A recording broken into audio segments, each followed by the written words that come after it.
Hello everyone, welcome to our YouTube channel Akanksha GSF. आज के इस वीडियो में हम लोग देखेंगे क्लास 7 की हिस्ट्री का। आज हमारा चौथा चैप्टर है मुगल साम्राज्य। मुगल साम्राज्य से 2 या 3 क्वेश्चन हर बार आते हैं, तो जितना भी हो रहा है पूरा एनसीईआरटी में मैं आपको करा रही हूँ। पूरा एनसीईआरटी करेंगे, फिर साथ में प्रीवियस ईयर क्वेश्चन भी हम देख रहे हैं, तो उसको भी हम कंप्लीट करते चलेंगे। तो प्लीज़ आप लोग वीडियो को लाइक जरूर से करिएगा और बताइएगा वीडियो कैसा है कॉमेंट बॉक्स में। तो जो हमारा चौथा चैप्टर है मुगल साम्राज्य। मध्यकाल में किसी भी शासक के लिए भारतीय उपमहाद्वीप जैसे बड़े क्षेत्र पर जहां लोगों को एवं संस्कृति में इतनी अधिक विविधताएं हो, शासन कर पाना अत्यंत ही कठिन कार्य था। देखो भाई, भारत में मतलब इस उपमहाद्वीप में अगर किसी को भी शासन करना था उस टाइम चाहे इस टाइम, यहाँ पे बहुत ज़्यादा संस्कृतियों में विविधताएं थी। तब यहाँ पे इतनी विविधताएं फिर भी एकता है। अपनी पूर्ववर्तियों के विपरीत मुगलों ने एक साम्राज्य की स्थापना की और वह कार्य पूरा किया जो अब तक केवल छोटी अवधियों के लिए ही संभव जाना पड़ता था। 16वीं सदी के उत्तरार्ध से इन्होंने दिल्ली और आगरा पे अपने राज्य का विस्तार शुरू किया। किसने? मुगलों ने। और 17वीं सदी में लगभग संपूर्ण महाद्वीप पर अधिकार प्राप्त कर लिया। उन्होंने प्रशासन के ढांचे तथा शासन संबंधी जो विचार लागू किए वो उनके राज्य के पतन के बाद भी टिके रहे। यह एक ऐसी राजनीतिक धरोहर थी जिसके प्रभाव से उपमहाद्वीप में अनेक पश्चात आने वाले शासक अपने को अछूत न रख सके। आज भारत के प्रधानमंत्री स्वतंत्रता दिवस पर मुगल शासकों के निवास स्थान दिल्ली के लाल किला की प्राचीर से राष्ट्र को संबोधित करते हैं। मुगलों ने ही बनवाया था लाल किला। मुगल कौन थे, अब इनके बारे में देखते हैं। मुगल 2 महान वंशों के वंशज थे। याद रखिएगा, जो मैं आपको लाइन बता रही हूँ ध्यान से सुनिएगा। मुगल जो थे 2 महान वंशज मतलब कि वंशों के वंशज थे। माता की ओर से वो मंगोल थे, ठीक है। माता की ओर से ये क्या थे? मंगोल शासक। मंगोल शासक यानी चंगेज खां, जो चीन के मध्य एशिया के कुछ भागों पर राज करता था। ये उनके उत्तराधिकारी थे, मतलब माता की तरफ से। लेकिन पिता की ओर से वो इराक एवं वर्तमान तुर्की के शासक तैमूर की थे, जिसकी मृत्यु 404 में हुई थी। पिता की तरफ से ये किसके थे? तैमूर के। बाकी माता की तरफ से मंगोल शासक के। परंतु मुगल अपने आप को मुगल या मंगोल कहलवाना पसंद नहीं करती थी, इसलिए मतलब इनका ये खुद को तुर्की ही मानती थी। इसलिए क्योंकि चंगेज खां से जुड़ी स्मृतियां सैकड़ों व्यक्तियों के नरसंहार से संबंधित थी। यह स्मृतियां मुगलों के प्रतियोगी उज्बेगों से भी संबंधित थी। दूसरी तरफ मुगल तैमूर के वंशज होने पर गर्व का अनुभव करते थे, ज्यादा इसलिए क्योंकि उनके इस महान पूर्वज ने 1398 में दिल्ली पर कब्जा कर लिया था। तैमूर उसके उत्तराधिकारी और मुगल सम्राटों का एक लघु चित्र है। देखिए, तैमूर, उसके दाहिनी और उसका पुत्र मिरन शाह जो प्रथम मुगल सम्राट बाबर का लकड़ दादा था। उसके बाद अबू सैद बाबर के दादा, फिर तैमूर की बाई और सुल्तान मिर्जी बाबर के परदादा। उमर शेख बाबर के पिता, याद रखिएगा बाबर के पिता का नाम उमर शेख है। तैमूर की दाहिनी और तीसरे, चौथे, पांचवें मुगल सम्राट बाबर, अकबर और शाहजहां है। जहाँ उसकी दाईं ओर से उसी क्रम से हुमायूं जो है और जहांगीर और औरंगजेब है। इस तरह से बनाया गया। उन्होंने अपनी वंशावली का प्रदर्शन चित्र बनवा कर किया, जैसा मैंने आपको भी चित्र में बताया। प्रत्येक मुगल शासक ने तैमूर के साथ अपना चित्र बनवाया है। चित्र 1 को देखिए, जो तैमूर और मुगलों के समूह की तस्वीर को प्रस्तुत करता है, जैसा भी हमने आपको चित्र दिखाया। मुगल सैन्य अभ्यास। प्रथम मुगल शासक बाबर बाबर जो था ना, प्रथम मुगल शासक था। इसका शासनकाल कब से कब तक था? 1526 से लेकर 1530 तक। ने जब 1494 में फरगाना राज्य का उत्तराधिकारी प्राप्त किया, मतलब वहां का उत्तराधिकारी बना, तो उसकी उम्र केवल 12 वर्ष थी। मंगोलों की दूसरी शाखा उज्बेकों के आक्रमण के कारण उसे अपनी पैतृक गद्दी छोड़नी पड़ी। अनेक वर्षों तक भटकने के बाद उसने 1504 में काबुल पर कब्जा कर लिया। उसने 1526 में दिल्ली के सुल्तान इब्राहिम लोदी को पानीपत के युद्ध में हराया और आगरा पर अपने कब्जे को क्या कर लिया? जमा लिया। देखिए, और देखना है इसके बारे में। उदाहरण के लिए आप गौर करेंगे, अफगान मुगल सत्ता के लिए तत्कालिक खतरा थे। मुगलों और अहोम, मतलब मुगलों और अहोम में मतलब मेवाड़ और मारवाड़ के संबंध में हम आगे वाले 9वें चैप्टर में पढ़ेंगे। आप गौर भी करें। सफाविद ईरान से अकबर हुमायूं के संबंधों में क्या अंतर है? क्या औरंगजेब शासनकाल में गोलकुंडा और बीजा के अधिग्रहण से दक्कन युद्ध का अंत हो पाया था? देखो, ये इसमें दिया हुआ है। अब यहाँ से देखो, दिखते हैं मुगल सम्राट बाबर के बारे में। देखो क्या क्या याद करने लायक है। इनका 1526 से 1530 तक कार्यकाल चला था। बाबर 1526 में पानीपत के मैदान में इब्राहिम लोदी में उसके अफगान शासकों को हराया था। 1527 में खानवा का युद्ध हुआ था। राणा सांगा राजपूत राजाओं को के समर्थकों को इन्होंने हराया था। 1528 में चंदेरी में राजपूतों को हराया था। अपनी मृत्यु से पहले दिल्ली और आगरा में मुगल नियंत्रण स्थापित किया था। किसने? बाबर ने। उसके बाद उसका बेटा आता है, कौन है? हुमायूं, 1530 से लेकर 1540 तक। उसके बाद ये चला गया था, जब मतलब कि यहाँ से छोड़ के भाग गया था, क्योंकि शेरशाह से इसकी लड़ाई हुई थी। फिर आया 1555 में, फिर 1556। उसके बाद इसकी मृत्यु हो गई थी, मतलब ये एक लाइब्रेरी से गिर गया था। हुमायूं ने अपने पिता की वसीयत के अनुसार जायदाद का बंटवारा किया। प्रत्येक भाई को एक प्रांत मिला, मतलब सारे भाइयों को एक एक प्रांत मिला। अब उसके भाई मिर्जा कमरान की महत्वाकांक्षाओं के कारण हुमायूं अपने अफगान प्रतिद्वंदियों के सामने फीका पड़ गया। शेर खान ने हुमायूं को 2 बार हराया था, 1539 में चौसा में और 1540 में कन्नौज में। 2 बार हराया था किसने? शेर खान, जिनको हम शेरशाह सूरी बोलते हैं। इन पराजयों से उसे ईरान की ओर भागने को बाध्य किया, मतलब कि भाग गया ईरान। ईरान ने हुमायूं को शफाविद शाह की मदद ली। इसने ईरान में किसकी मदद ली? शफाविद शाह की मदद ली। उसने 1555 में दिल्ली पर पुनः कब्जा कर लिया, परंतु अगले वर्ष इमारत से एक दुर्घटना में उसकी मृत्यु हो गई, मतलब लाइब्रेरी की सीढ़ी से वो गिर गया। उसको बुक्स वगैरह पढ़ने का बहुत शौक था। फिर अब आते हैं अकबर। 13 वर्ष की अल्पायु में अकबर कौन थे? सम्राट बने। उसके शासनकाल को 3 अवधियों में विभाजित किया गया। 1556 से लेकर 1570 के मध्य अकबर अपने संरक्षक बैरम खान और अपने घरेलू मतलब कर्मचारियों से स्वतंत्र हो गया। उसने सूरी और अन्य अफगानों के निकटवर्ती राज्यों मालवा, गोंडवाना, अपने सौतेले भाई मिर्जा हाकिम और उजबेकों के विद्रोही को दबाने के लिए सैन्य अभियान चलाए। 1568 में सिसोदिया की राजधानी चित्तौड़ और 1569 में रणथंभौर पर कब्जा कर लिया। 1570 और 1585 के मध्य गुजरात के विरुद्ध सैनिक अभियान चलाए। इन अभियानों के पश्चात उसने पूर्व में बिहार, बंगाल, उड़ीसा में भी अभियान चलाए, जिन्हें 1589 और से 80 के बीच में मिर्जा हाकिम के पक्ष में हुए। विद्रोह जो था और जटिल कर दिया गया। फिर आता है थर्ड वाला जो बटा था, 1585 से लेकर 1605 के मध्य अकबर के साम्राज्य का विस्तार हुआ। उत्तर पश्चिम के अभियान चलाए, सफाविदों को हराकर कंधार पर कब्जा कर लिया, कश्मीर को भी जोड़ लिया इसने अपने में। मिर्जा हाकिम की मृत्यु के पश्चात काबुल को भी उसने अपने राज्य में मिला लिया। दक्कन में अभियानों की शुरुआत हुई और मतलब कि बरार, खानदेश, अहमदनगर के कुछ हिस्सों को भी उसने अपने राज्य में मिला लिया। अपने शासन के अंतिम वर्षों में अकबर की सत्ता राजकुमार सलीम, मतलब इसका जो बेटा जहांगीर था, विद्रोह के कारण मतलब लड़खड़ाई थी। यह सलीम आगे चलकर जहांगीर मतलब सम्राट बना। अब जहांगीर के बारे में देखते हैं। जहांगीर ने, देखो इसका शासनकाल कब से कब तक था? 1605 से 1627। जहांगीर ने अकबर के सैन्य अभियान को आगे बढ़ाया। मेवाड़ के सिसोदिया शासक अमर सिंह ने मुगलों की सेवा स्वीकार की। इसके बाद सिखों, अहोमों और अहमदनगर के खिलाफ अभियान चलाए गए, जो पूर्णतः सफल नहीं हुए। जहांगीर के शासन के अंतिम वर्षों में राजकुमार खुर्रम, जो बाद में शाहजहां कहलाया, इसने भी विद्रोह कर दिया था अपने बाप का। जहांगीर की पत्नी नूरजहां ने शाहजहां को हाशिए पर धकेलने के प्रयास किए, जो असफल रहे। अब हम देखते हैं शाहजहां के बारे में।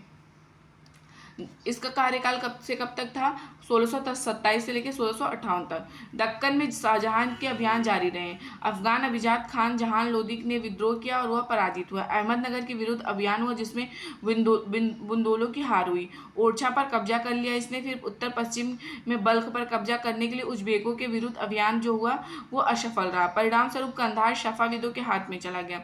1632 में अंततः अहमदनगर को मुगलों के राज्य में मिला लिया गया और बीजापुर की सेनाओं ने सुलह के लिए निवेदन किया। 1657 से 58 में शाहजहां के पुत्रों के बीच में उत्तराधिकारी को लेकर झगड़ा हुआ। इसमें औरंगजेब की विजयी हुई और दारा सिकों समेत 3 भाइयों की मृत्यु को इसने मतलब मार दिया था अपने भाइयों को। शाहजहां को शेष उसकी जिंदगी आगरा की मतलब जेल में बितानी पड़ी। उसका बेटा है, उसको जेल में डाल दिया था। ये औरंगजेब बहुत दुष्ट टाइप का था। औरंगजेब जो था इसका देखो 1663 में उत्तर पूर्व में अहोमों की पराजय हुई, परंतु 1680 में पुनः विद्रोह कर दिया। उत्तर पश्चिम में यूसुफ जई और सिखों के विरुद्ध अभियानों को अस्थायी सफलता मिली। मारवाड़ के राठौर राजपूतों ने मुगलों के खिलाफ विद्रोह किया। इसका कारण था कि उनकी आंतरिक राजनीति और उत्तराधिकारी के मसलों के मुगलों का हस्तक्षेप। मराठा सरदार शिवाजी के विरुद्ध मुगल अभियान प्रारंभ सफल रहे, परंतु औरंगजेब ने शिवाजी का अपमान किया और शिवाजी आगरा स्थित मुगल कैद खाने से भाग निकले। उन्होंने अपने को स्वतंत्र शासक घोषित करने के पश्चात मुगलों के विरुद्ध पुनः अभियान चलाए। राजकुमार अकबर ने औरंगजेब के विरुद्ध विद्रोह किया, इसका जो बेटा था, जिसमें उसे मराठा और दक्कन की सल्तनत का सहयोग मिला। अंततः शफाविद भी जो था वो ईरान भाग गया। अकबर के विद्रोह के पश्चात औरंगजेब के दक्कन शासकों के विरुद्ध सेनाएं भेजी गई। 1685 में बीजापुर और 1697 में क्या हुआ था? 87 में गोलकुंडा के मुगलों को अपने राज्य में मिला लिया।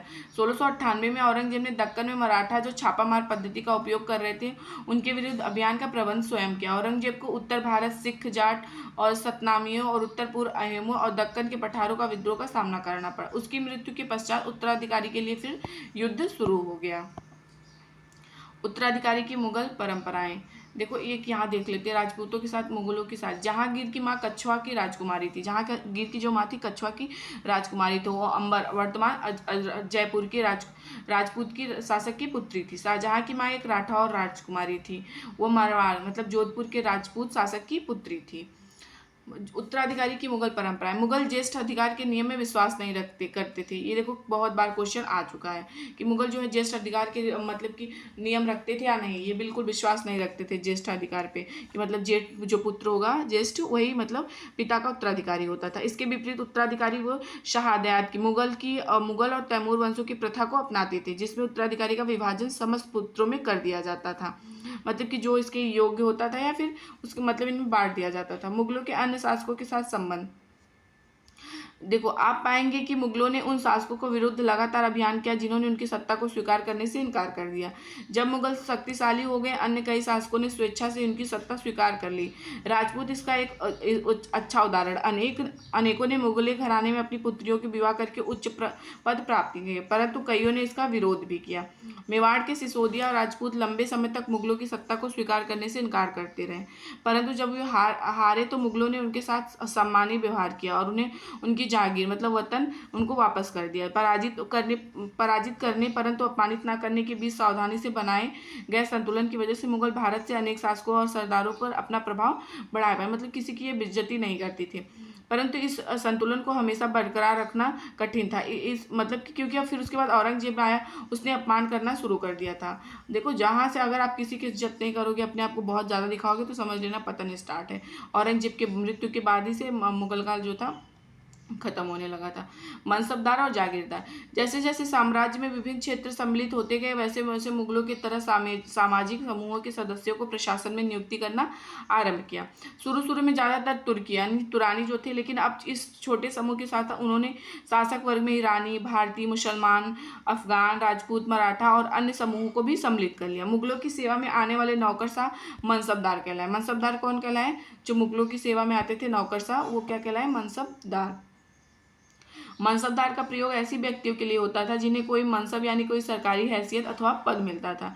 यह मुगलों द्वारा चलाई गई श्रेणी व्यवस्था थी, जिसके जरिए पद, वेतन एवं सैन्य उत्तरदायित्व निर्धारित किए जाते थे। पद और वेतन का निर्धारण जात की संख्या पर निर्भर था। जात की संख्या जितनी अधिक होती थी, दरबार में अभिजात की प्रतिष्ठा उतनी ही बढ़ जाती थी और उसका वेतन भी उतना ही अधिक होता था। जो सैन्य उत्तरदायित्व मनसबदारों को सौंपे जाते थे, उन्हीं के अनुसार उन्हें घुड़सवार रखने पड़ते थे। मनसबदार अपने परिवार जो मनसबदार होते थे अपने सवारों को निरीक्षण के लिए लाते थे। वे अपने सैनिकों के घोड़े दगवाते थे, सैनिकों का पंजीकरण करवाते थे। इन कार्रवाइयों के बाद ही उन्हें सैनिकों को वेतन देने के लिए धन मिलता था। मनसबदार अपना वेतन राजस्व एकत्रित करने वाली भूमि के रूप में पाते थे, जिन्हें जागीर कहते थे, जिनको क्या बोलते थे? जागीर, जो तकरीबन इक्ताओं के समान थी। जो किसके समान थी? इक्ताओं के। परंतु मनसबदार मुक्तियों से भिन्न अपने जागीरों पर नहीं रहते थे और ना ही पर वो प्रशासन करते थे। उनके पास अपनी जागीरों से केवल राजस्व एकत्रित करने का अधिकार था। यह राजस्व उनके नौकर उनके लिए एकत्रित करते थे, जबकि वे स्वयं देश के किसी अन्य भाग में सेवारत थे। अकबर के शासनकाल में इन जागीरों का सावधानी पूर्वक आकलन किया जाता था, ताकि इनका राजस्व मनसबदार के वेतन के तकरीबन बराबर रहे। औरंगजेब के शासन काल तक पहुंचते पहुंचते स्थिति जो थी वो बदल गई। अब प्राप्त राजस्व मनसबदार के वेतन से बहुत कम था। मनसबदारों की संख्या में भी अत्यधिक वृद्धि हुई, जिसके कारण उन्हें जागीर जो था मिलने से एक लंबा इंतजार करना पड़ता था। इन सभी कारणों से जागीर की संख्या में कमी हो गई। फलस्वरूप कई जागीरदार जागीर रहने पर यह कोशिश करते थे कि वे जितना राजस्व वसूल कर सके कर लें। वे शासन के अंतिम वर्षों में औरंगजेब ने इन परिवर्तनों पर नियंत्रण नहीं रख पाया। इस कारण किसानों को अत्यधिक मुसीबतों का सामना भी करना पड़ा था। जब्त और जमींदार, इसको देखते हैं हम लोग। जब्त और मुगलों की आमदनी का प्रमुख साधन किसानों की उपज से मिलने वाला राजस्व था। अधिकतर स्थानों पर किसान ग्रामीण कुलीन यानी कि मुखिया स्थानीय सरदारों के मध्य से राजस्व देते थे। समस्त मध्यस्थों के लिए, चाहे वह स्थानीय ग्राम के मुखिया हो या फिर शक्तिशाली सरदार हो, मुगल एक ही शब्द मतलब जमींदार का ही प्रयोग करते थे। अकबर के राजस्व मंत्री, देखो याद रखिएगा, अकबर के राजस्व मंत्री टोडरमल ने 10 साल 1570 से लेकर 1580 की कालावधि के लिए कृषि की पैदावार, कीमतों और कृषि की भूमि का सावधानी पूर्वक सर्वेक्षण किया। देखो यहाँ से याद रखिएगा, यहाँ से क्वेश्चन आता है। राजस्व मंत्री कौन थे? टोडरमल। इन आंकड़ों के आधार पर प्रत्येक फसल पर नकद के रूप में कर निश्चित देना पड़ता था। प्रत्येक सूबे मतलब प्रांत जो होता था को राजस्व मंडलों में बांटा गया। प्रत्येक की हर फसल के लिए राजस्व की दर अलग अलग सूची बनाएगी, मतलब कि हर जगह की अलग अलग सूची बनाएगी। राजस्व प्राप्त करने की व्यवस्था को जब्त कहा जाता था। याद रखिएगा, राजस्व प्राप्त करने की व्यवस्था को जब्त कहा जाता था। यह व्यवस्था उन स्थानों पर प्रचलित थी जहां मुगल प्रशासनिक अधिकारी भूमि का निरीक्षण कर सकते थे और सावधानी पूर्वक उनका हिसाब रख सकते थे। ऐसा निरीक्षण गुजरात और बंगाल जैसे प्रांत में संभव नहीं हो पाया।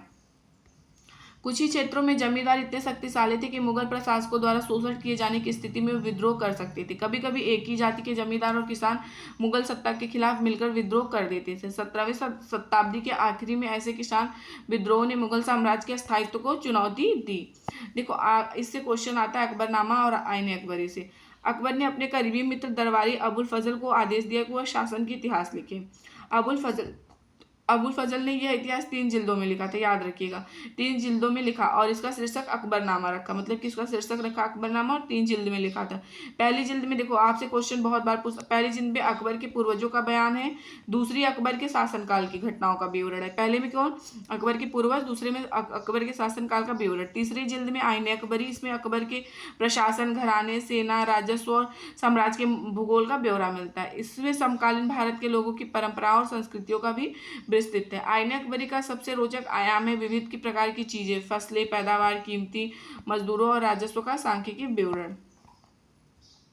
अकबर की नीतियां नजदीक से एक नजर। प्रशासन के मुख्य अभिलक्षण अकबर ने निर्धारित किए थे और इनका विस्तृत वर्णन अबुल फजल की अकबरनामा विशेषकर आईनी अकबरी में मिलती है।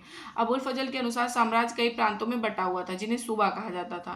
सूबे के प्रशासक सूबेदार कहलाते थे जो राजनीतिक सैनिक दोनों प्रकार के कार्यों का निर्वहन करते थे। प्रत्येक प्रांत में एक वित्तीय अधिकारी भी होता था जो दीवान कहलाता था।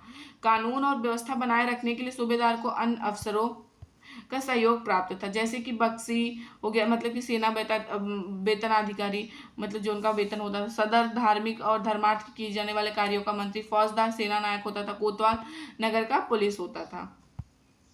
जहांगीर के दरबार पर नूरजहां का प्रभाव। मेहरुनिशा ने 1611 में जहांगीर से विवाह किया, उसे नूरजहां का खिताब मिला। नूरजहां हमेशा जहांगीर के प्रति अत्यधिक वफादार रही, उसको समय समय पर सहयोग देती रही। नूरजहां के सम्मान में जहांगीर ने चांदी के सिक्के जारी किए, जिनमें एक ओर स्वयं खिताब उत्कीर्ण थे और दूसरी ओर वह यह वाक्य रानी बेगम नूरजहां के नाम से गढ़ा हुआ।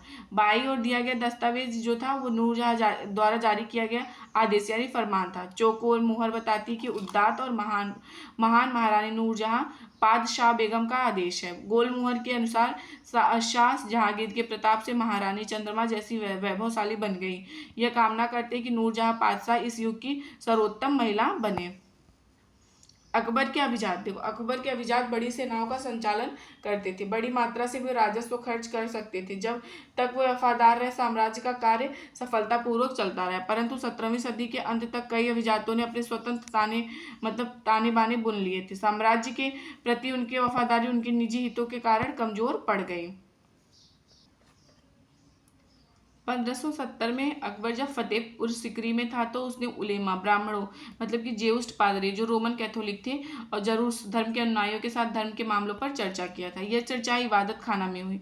अकबर की रुचि विभिन्न व्यक्तियों के धर्म और रीति रिवाजों में थी। इस विचार विमर्श से अकबर की समझ बनी जो विद्वान धार्मिक रीति और मानधाता पर बल देते हुए अक्सर कट्टर होते। उनकी शिक्षाएं प्रजा के बीच विभाजन और असामंजस्य पैदा करती। यह अनुभव अकबर को सुलह कुल यानी सर्वत्र शांति के विचार की ओर ले गया। सही सूरता की यह धारणा विभिन्न धर्मों के अनुयायियों में अंतर नहीं करती थी, अपितु मतलब कि बल्कि इसका केंद्र बिंदु थी। नीति शास्त्र की एक व्यवस्था जो सर्वत्र लागू की जा सकती थी, जिसमें केवल सच्चाई और न्याय और शांति बल था।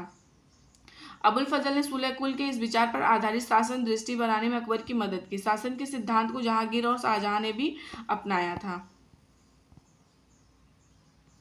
17वीं शताब्दी में और उसके पश्चात मुगल साम्राज्य की प्रशासनिक और सैनिक कुशलता के फलस्वरूप आर्थिक और वाणिज्यिक समृद्धि में वृद्धि हुई। विदेशी यात्रियों ने इसे धनी देश बताया, जैसे कि किस्से कहानी में वर्णित रहा, परंतु यही यही यात्री इसे प्रचुरता के साथ मिलने वाली दरिद्रता का देखकर विस्मित रह गया। मतलब सामाजिक असमानताएं साफ साफ दिखाई पड़ती थी। शाहजहां के शासनकाल में 20वें वर्ष के दस्तावेज में हमें पता चलता है कि ऐसे मनसबदार जिनको उच्चतम पद प्राप्त था, उनके लिए कितना था, कुल 8,000 में से 445 ही थे। कुल मनसबदारों की एक छोटी संख्या 5.6% को ही साम्राज्य के अनुमानित राजस्व का 61.5% स्वयं व उनके सवारों के वेतन के रूप में दिया जाता था। मुगल सम्राट और उनके मनसबदार अपनी आय का बहुत बड़ा भाग वेतन और वस्तुओं पर लगा देते थे। इस खर्चे से शिल्पकारों और किसानों को लाभ होता था, चूंकि वे वस्तुएं में फसल को पूर्ति करते थे, परंतु राजस्व का भार इतना था कि प्राथमिक उत्पादकों, किसान और शिल्पकारों के पास निवेश के लिए बहुत कम धन बचता था। इनमें से बहुत जो थे गरीब थे, मुश्किल से पेट भर पाते थे। वो उत्पादन की शक्ति बढ़ाने के लिए अतिरिक्त संसाधनों में औजार और मतलब अन्य वस्तुओं में निवेश करने की सोच भी नहीं सकते थे, क्योंकि वो उनके लिए पेट भरना ही मुश्किल था। ऐसी अर्थव्यवस्था में ज्यादा धनी किसान, शिल्पकारों के समूह, व्यापारी और महाजन ज्यादा मतलब ये लोग लाभ उठाते थे। मुगलों के कुलीन वर्ग के हाथों में बहुत धन और संसाधन थे, जिनके कारण 17वीं सदी के अंतिम वर्षों में अत्यधिक शक्तिशाली हो गए हुए। जैसे मुगल साम्राज्य की सत्ता पतन की ओर बढ़ती गई, वैसे वैसे विभिन्न साम्राज्य के सेवक जो थे स्वयं इस सत्ता शक्तिशाली केंद्र बनने लगे, जैसे बंगाल के नवाब वगैरह से कुछ नए नए वंश स्थापित हुए। हैदराबाद, अवध जैसे प्रांतों अपना नियंत्रण जमाया उन्होंने। यद्यपि दिल्ली के मुगल सम्राट को स्वामी के रूप में मान्यता देते रहे, तथापि मतलब उसके बाद 18वीं शताब्दी तक साम्राज्य के कई प्रांत अपने स्वतंत्र राजनीतिक पहचान बना चुके थे। इनके बारे में हम 10वें अध्याय में पढ़ेंगे, यानी 10 चैप्टर में पढ़ेंगे। तो हमारा ये समाप्त होता है। अगर आपको वीडियो पसंद है तो प्लीज़ वीडियो को लाइक करिएगा। एसएसटी का नोट्स लेना हो तो आप जरूर से मुझे कमेंट बॉक्स में बताइएगा, मैं आपको नंबर शेयर करूँगी, मैसेज करिएगा, बताऊँगी। एसएसटी के नोट्स की प्राइस सिर्फ 21 रुपये, उसमें साथ में एसएसटी पेडागॉजी भी है।